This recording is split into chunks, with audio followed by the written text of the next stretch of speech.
नमस्कार दोस्तों, आप सभी का स्वागत है। तो दोस्तों, जैसा कि अभी कुछ देर पहले बारिश हुई है तो सोचा कुछ कटिंग्स ग्रो कर लूँ। और ऐसा हो नहीं सकता कि बारिश हो और हम प्लांट्स लवर्स को अपने प्लांट्स याद ना आए।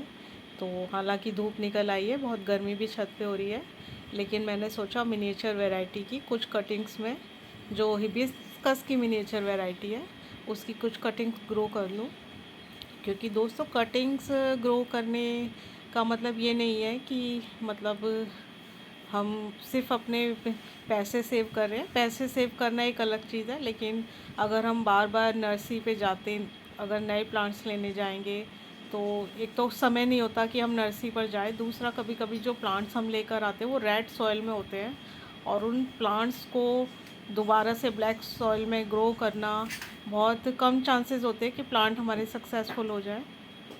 और वैसे भी जब कटिंग्स अगर आपकी ग्रो हो जाती है तो वो छोटे से प्लांटर में आप स्टार्टिंग करते हैं और 6 इंच के प्लांटर में, या कभी कभी तो आप बॉटल्स में कटिंग को ग्रो करते हैं, तो आपके पास काफ़ी समय रहता है कि वो प्लांट धीरे धीरे बढ़ता है। और जब हम नर्सरी से लेकर आते हैं तो वो इतनी जल्दी जल्दी ग्रोथ करता है कि एक समय के बाद जब प्लांट्स ज़्यादा हो जाते हैं तो टेंशन हो जाती है कि अब इनको इतना बड़ा प्लांटर हम कहाँ से दें। तो कटिंग से ग्रो करने का फ़ायदा यही रहता है कि छोटे से प्लांटर में भी आप इसको ग्रो कर सकते हैं और धीरे धीरे आपकी आंखों के सामने आपका पौधा बढ़ता है, तो बहुत ही सुंदर सा लगता है। और साथ ही साथ जब वो आपके गार्डन के एटमॉस्फेयर के अकॉर्डिंग बढ़ता है तो प्लांट्स के मरने के चांसेस भी बहुत कम हो जाते हैं। और नर्सरी से हम प्लांट्स लेके आते हैं तो कभी कभी हम रिपोर्टिंग के बाद भी और कुछ समय बाद हमारे प्लांट्स ख़राब हो जाते हैं। तो जिन प्लांट्स की कटिंग्स हम ग्रो कर लेते हैं, और जिसमें कि हिबिस्कस की अगर बात करूं तो बहुत से प्लांट्स मैंने आपके साथ शेयर किए हुए हैं कि उसकी कई जिसमें देसी वैरायटी मैं अच्छे से ग्रो कटिंग्स लगाती हूँ, सक्सेसफुल हो जाती है। लेकिन मिनिएचर वैरायटी की अभी तक कोई कटिंग्स का मुझे रिज़ल्ट, क्योंकि ये नया नया ऐड किया है मैंने, और पहले हमें अपने प्लांट्स का नेचर जान लेना चाहिए और उसकी ग्रोथ अच्छे से हो जाए, उसके बाद ही हम अपने कम से कम 6 महीने साल पुराना प्लांट जब आपका हो जाए उसके बाद ही आपको अपने प्लांट से कटिंग लेनी चाहिए। ऐसा नहीं है कि आप नया नया नर्सरी से लेकर आए हैं और उसकी कटिंग्स करके पता चला आपकी कटिंग भी सक्सेसफुल नहीं हो रही है और आपका प्लांट भी ख़राब हो जा रहा है। और वैसे भी जब रेनी सीज़न होता है तो हम अपने प्लांट्स की थोड़ी प्रूनिंग भी करते हैं। हालांकि मिनिएचर की बात करूं तो इसकी कटिंग्स लेने में सबसे बड़ी प्रॉब्लम तो यहाँ आती है कि इसकी हर स्टेम पे 3-3 4-4 बर्ड बनी होती है, तो और दिल नहीं होता कि आपको समझ नहीं आता कि आप कौन सी कटिंग इसकी सिलेक्ट करें। तो दोस्तों, कुछ इस तरीके से ही मैंने इसकी 3-4 कटिंग्स ले ली हैं और आप देख ही रहे हैं कि थोड़ी सी वुडी कटिंग्स हैं और जितना भी पॉसिबल हो सके इसके पत्ते मैंने हटा दिए हैं, सिर्फ 1-2 पत्ते छोड़े हैं ऊपर के। अब बारी आती है कि मैंने, जैसा कि आपको पिछले वीडियो में भी बताया होगा, कि मैं कटिंग्स को हमेशा ग्रुप में रखती हूँ और ये टेरेस पे ये सभी प्लांट्स के बीच में इसे मैं इस तरीके से छुपा के रख देती हूँ, जिसका फ़ायदा ये रहता है कि यहाँ पे ह्यूमिडिटी इस प्लांट्स को मिलती है और प्लांट जो है हमारे बहुत अच्छे से यहाँ पे कटिंग्स ग्रो होती है इसके बजाय। क्योंकि अभी जो मानसून का सीज़न है तो समय समय पे बारिश जब होती है तो एक प्लांट्स को या कटिंग को ग्रो करने के लिए जो एटमॉस्फेयर चाहिए होता है वो हमेशा कटिंग को प्लांट्स के बीच में ही मिल पाता है। अगर हम प्लांट्स को अकेला सिंगल रख देते हैं तो बहुत कम चांसेस हो जाते हैं कटिंग्स के ग्रो होने के।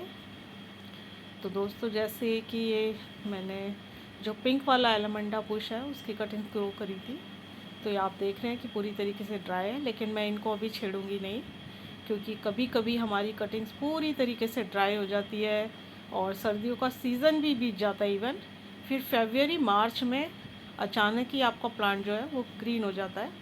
तो कभी भी कटिंग्स को अगर आप लगाते हैं तो उनके साथ छेड़खानी मत कीजिए। और वैसे भी उसमें दूसरे प्लांट्स लगे हुए हैं, जैसा कि अब ये मॉस रोज़ है, अब जब तक सर्दी आएगी ये प्लांट्स लगभग ख़राब हो जाएंगे। लेकिन इसमें देखिए 3 कटिंग्स मैंने पिंक और वाइट जो देसी हिबिस्कस है उसकी लगाई है। और अगर इस तरीके से भी आप कटिंग्स लगाते हैं तो बल्कि मैं तो आपको कहती हूँ, अगर आपकी कटिंग नहीं चलती है तो अगर आपके पास कोई मॉस रोज़ का प्लांट है तो आप उसके बीच में अपनी 2-3 कटिंग्स ग्रो करके देखिए, आपको ज़रूर रिज़ल्ट मिलेगा, क्योंकि जो कटिंग्स होती है उसके आसपास उससे मॉइस्चर मिलता रहता है और थोड़ी थोड़ी छनी हुई धूप भी इस प्लांट्स को मिल रही है। अब दिखाती हूँ जो इस तरीके से मैंने कौन कौन सी कटिंग्स ग्रो की है। तो ये देखिए, दो, पता नहीं दो है या एक है, सभी आपस में जुड़ सी गई हैं। हालांकि जब मैंने कटिंग ग्रो की होगी तो काफ़ी 3 4 5 कटिंग्स लगाई होंगी। और ये 6 इंच का प्लांटर है और एक मोगरा की कटिंग। और ये सभी कटिंग्स मैंने फरवरी के एंड में लगाई थी। और देखिए धीरे धीरे किस तरीके से अच्छे से ग्रो हो गई है।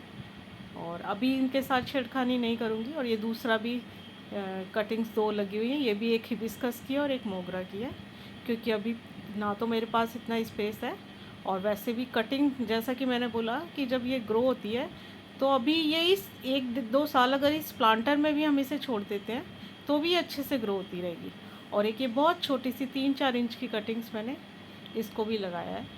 तो हिबिस्कस की जो कटिंग्स होती हैं वो सक्सेसफुल तो हो जाती है, लेकिन बस यही है कि आप सोचें कि आप 2 3 कटिंग्स लगाकर अलग से आप इसको रख दें, ऐसा नहीं है।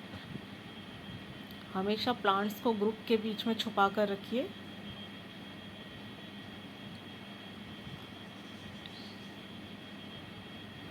और ये देखिए, ये एलमंडा का, ये देखिए अपराजिता की शरण में कितने अच्छे से इसकी ग्रो हो रही है। ये तो मैंने आपको दिखाई भी थी कटिंग ग्रो करते वक्त कि एलमंडा की छोटी सी कटिंग मैंने अपराजिता का, ये बैल्कनी में मेरे पड़ा था और जस्ट इसको बस ऐसे ही सिंपल मिट्टी में दबा दिया था, जिस तरीके से मैं अपनी सभी कटिंग्स लगाती हूँ।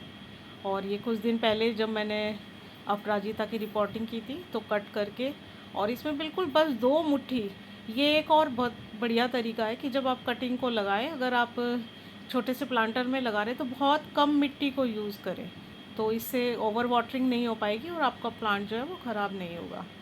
तो अगर मैं अपनी कटिंग्स की बात करूँ तो दोस्तों, अलग से रखने के बजाय मैं आपको दिखाऊंगी कि जो अब ये देखिए, ये मैंने अलग से सिंगल प्लांटर में लगाए हैं कटिंग्स और इन्हें अलग से बैल्कनी में रखा है। लेकिन देखिए किस तरीके से कटिंग्स जो है वो ड्राई हो रही हैं। और मिनिएचर की तो अभी 3 4 कटिंग्स मैं लगा चुकी, लेकिन कोई सक्सेसफुल मुझे नहीं मिली है। और इस बार ये बात तो कह सकते हैं कि इस बार कटिंग जो है सक्सेसफुल कम हो रही है, क्योंकि एकदम से बारिश आती है, फिर बारिश के बाद इतनी तेज़ धूप और गर्मी हो जाती है कि जो कटिंग्स बेचारी थोड़ी बहुत, जैसे कि अब देखिए राखी बेल में, हालांकि मैं पूरी तरीके से श्योर नहीं हूँ और इसमें छोटे छोटे से जो नई नई ग्रोथ आ रही है, लेकिन ये मेरी समझदारी कि मैंने पूरी लंबी बेल कट करके इसमें लगा दी है। तो अभी अब समझ नहीं आ रहा कि अब इसे कट करूँ या एज इट इज़ छोड़ दूँ। तो दोस्तों इसको अभी ऐसे ही छोड़ देते हैं, क्योंकि इसके जो ऊपर बर्ड थी, तो ऊपर की जो स्टेम थी उस पर बर्ड आ रही थी, इस वजह से मैंने पूरी लंबी कटिंग ही ग्रो कर दी थी। और दोस्तों देखिए, कुछ कटिंग्स मैं अपनी यहाँ पे आपको दिखाऊंगी, जिसमें कि एक राखी बेल की छोटी सी कटिंग्स मैं लगाई थी। और ये देखिए आप ग्रीन ग्रीन लीव्स देख रहे हैं। हालांकि पूरी तरीके से श्योर नहीं हूँ जब तक मेरा प्लांट अच्छे से ग्रोथ नहीं पकड़ लेगा, इसलिए मैंने फंगस ना लग जाए इसलिए इसमें थोड़ी सी हल्दी भी डाल दी है। और दोस्तों अगर मेरी ये कटिंग ग्रो हो गई तो सच मुझे बहुत खुशी मिलेगी, क्योंकि मुझे बहुत पसंद आया है ये फ्लावर। फर्स्ट टाइम मैंने अपने गार्डन में से ऐड किया था। और ये गुलाब देखिए, कटिंग तो लग गई, लेकिन पत्तियाँ कुछ टाइम बाद थोड़ी सी श्रिंक भी हो रही हैं। तो देखते हैं, अब इसको थोड़ी सी छनी हुई धूप में रखने का भी शायद वक्त आ गया है। और ये अपराजिता की कटिंग्स अच्छे से चल रही है, लेकिन मिनिएचर की देखिए दोनों कटिंग्स भी ड्राई हो गई है। और एक और ये मेरा प्लांट है, अगर दोस्तों ये भी मेरा सक्सेसफुल हो गया तो मुझे बहुत खुशी होगी, क्योंकि नर्सरी पर क्रोसेंड्रा लगभग 100 रुपीज़ का आता है और साथ ही साथ ये रेड सॉइल में आता है, तो बहुत मुश्किल हो जाती है इसकी रिपोर्टिंग में। ये 2 कटिंग्स इसकी टूट गई थी क्योंकि बारिश आ रही थी, मैं जल्दबाजी में अपने जिन प्लांट्स को बारिश का पानी नहीं मिल रहा था, तो एक प्लांटर इसके ऊपर गिर गया और इसकी 2 स्टेम कट गई थी, तो उन्हें मैंने ग्रो किया है और इसमें छोटी छोटी पत्तियाँ आ रही हैं। तो अगर ये मेरी कटिंग अच्छे से ग्रो हो गई तो इसके भी मैं 1 से 2 प्लांट्स बनाने की कोशिश करूँगी। क्योंकि अगर आपके पास 2 प्लांट्स होते हैं, जैसा कि मेरा ये ब्लीडिंग हार्ट के साथ हुआ, इतनी सुंदर इसकी पूरी सर्दियाँ बिताने के बाद, और बड़ी सी लंबी सी बेल थी।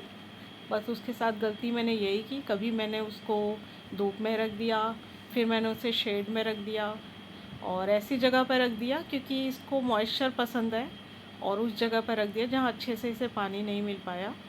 तो बेल मेरी बहुत लंबी सी बेल वो ख़राब हो गई, लेकिन 2 कटिंग मेरी अच्छे से ग्रो हो गई है। और ये देखिए, ये जो मैं मसूरी से लेकर आई थी, ये जरबेरा की 2 कटिंग्स दोनों ही बिल्कुल ख़राब हो गई है। तो इनको अब लगा के रखने का कोई फ़ायदा नहीं है, क्योंकि ये बिल्कुल सॉफ्ट हो गई है, गल गई है इसकी जो स्टेम्स है। तो दोस्तों आज के लिए इतना ही। सोचा आपके साथ इस मौसम का फ़ायदा उठाया जाए और कटिंग ग्रो की जाए। और ये देखिए सुंदर से फूल पे ये चींटियों ने अपना कब्जा किया हुआ है, अभी इसका भी कुछ इलाज करना पड़ेगा। मिलते हैं नेक्स्ट वीडियो में। Bye and take care.